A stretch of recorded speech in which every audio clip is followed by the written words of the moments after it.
പൊന്നാര ചങ്ങായിമാരെ ബ്ലാസ്റ്റേഴ്സ് പൊരിച്ചുട്ടോ. ബ്ലാസ്റ്റേഴ്സിൻ്റെ പ്രീ സീസൺ മാച്ചിന് ഫസ്റ്റ് റിസൾട്ട് ഇപ്പോൾ പുറത്ത് വന്നിരിക്കുകയാണ്. ഇപ്പോൾ ഇന്ന് ഗോവയിൽ വെച്ചിട്ട് ചെന്നൈയിൻ എഫ്സിനായിട്ടായിരുന്നു കേരള ബ്ലാസ്റ്റേഴ്സിൻ്റെ ആദ്യത്തെ മാച്ച്.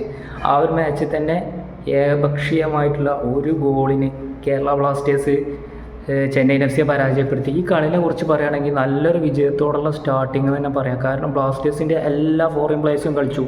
ഒബിയേറ്റ് ആയാലും അഡ്രിയാൻ ലൂണ ആയാലും പിന്നെ ലഗേറ്റർ ആയാലും ബ്ലാസ്റ്റേഴ്സിൻ്റെ എല്ലാ പ്ലേയേഴ്സും ഫോറിൻ പ്ലേയേഴ്സും കളിച്ചിട്ടുണ്ടായിരുന്നു. പക്ഷേ ചെന്നൈയിൻ എഫ് സിൻ്റെ ഇന്ത്യൻ പ്ലേയേഴ്സ് മാത്രമാണ് ഇന്ന് ഇറങ്ങിയിട്ടുണ്ടായിരുന്നത്. ഫോറിൻ സ്ക്വാഡ് ഇന്ന് ഇറങ്ങിയിട്ടില്ല. പക്ഷേ അപ്പോൾ പലരും ചോദിക്കും, അപ്പോൾ ഈ ഒരു വിജയം മതിയോ, 1-0ക്കുള്ള വിജയം മതിയോ എന്ന് ചോദിക്കേണ്ടവരോടാണ് പറയാനുള്ളത്. ഇന്ത്യ ടീം ഒന്ന് സെറ്റായി വരുന്നുള്ളൂ.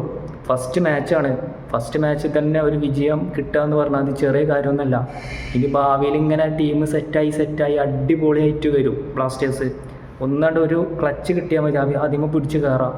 അപ്പോൾ എന്തായാലും ഈ ഒരു വിജയം എന്ന് പറഞ്ഞു കഴിഞ്ഞാൽ ബ്ലാസ്റ്റേഴ്സിൻ്റെ എല്ലാ പ്ലേയേഴ്സിനെയും പരീക്ഷിച്ചുകൊണ്ട് വിദേശ സ്ക്വാഡത്തെ പ്ലേയേഴ്സിനെയും എല്ലാവരും പരീക്ഷിക്കാനുള്ളൊരു സമയമാണ്. ഇനി കുറേ പ്രീ സീസൺ മാച്ച് വന്ന് ആരൊക്കെ ഇറക്കണം എന്ന് കോച്ചിനൊരു ഐഡിയ കിട്ടും. അങ്ങനെയാണ് ISLലൊക്കെ സ്റ്റാർട്ടിങ് 11 പെർമനൻ്റ് ആരായിരിക്കണം എന്നൊക്കെ തീരുമാനിക്കാം.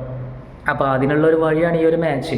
ഇതിലെ റിസൾട്ടും കാര്യമൊന്നും നോക്കണ്ട. 1-0ക്ക് ബ്ലാസ്റ്റേഴ്സ് CFCനെ പരാജയപ്പെടുത്തി. ഒരു ഇന്ത്യൻ പ്ലേയേഴ്സിനെ പറ്റി മാത്രമാണ് ഇറങ്ങിയിട്ടുണ്ടായിരുന്നത്.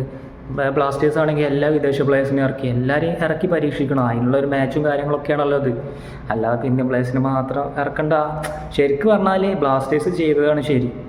വിദേശ പ്ലേയേഴ്സിനും ഇന്ത്യൻ പ്ലേയേഴ്സിനൊക്കെ മിക്സാക്കിയിട്ട് എങ്ങനെ ടീം സെറ്റാക്കാമെന്ന് നോക്കുകയാണ് കോച്ച്. അപ്പോൾ അതിൽ കോച്ച് വിജയിച്ചു, ടീം വിജയിച്ചു. ഇനി അടുത്തൊരു മാച്ചിന് വേണ്ടി വെയിറ്റ് ചെയ്യുക. വീഡിയോ ഇഷ്ടപ്പെട്ടാൽ ലൈക്ക് ചെയ്യുക, സബ്സ്ക്രൈബ് ചെയ്യുക.